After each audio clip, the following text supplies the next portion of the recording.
ओम शांति। खुश नसीबी की इस राह में आज हम योग और योगा इनमें डिफरेंस समझेंगे। देखिए, 5 तत्वों से बने इस शरीर के द्वारा जब हम कोई भी आसन क्रिया करते हैं तो वह योगा कहलाती है। और योगा के द्वारा हमारा शरीर स्वास्थ्य को प्राप्त करता है। इसी तरह से मन के स्वास्थ्य को प्राप्त करने के लिए भी योग होता है। और यह योग हम सारे दिन करते हैं।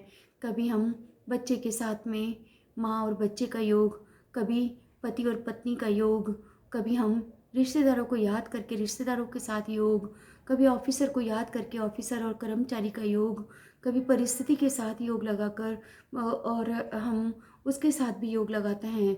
तो इस तरह से सेकंड बाय सेकंड हमारा योग किसी न किसी से लगा रहता है। और जैसी हमारी परिस्थिति होती है, यदि हम बच्चे के साथ सुखपूर्वक बच्चे को याद कर रहे हैं तो हम भी खुश होते हैं। और यदि किसी कारण से बच्चे बच्चे के साथ हम सुख की अनुभूति नहीं कर पा रहे तो हम भी दुखी हो जाते हैं।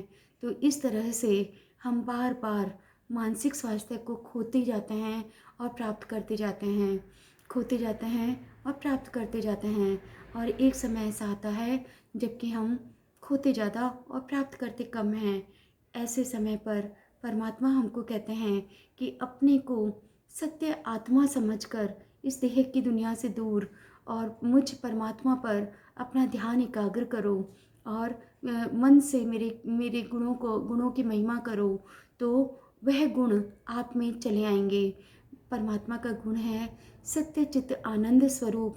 तो जब हम उस सत्य स्वरूप पर अपनी बुद्धि को एकाग्र करते हैं तो उस बुद्धिदाता से हम भी आनंद की किरणों को अपने अंदर प्रवाहित कर पाते हैं।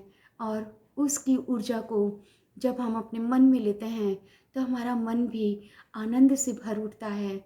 ये सबसे बड़ा योग है और इस योग का नाम है राजयोग, जो कि परमात्मा स्वयं हमको बताते हैं।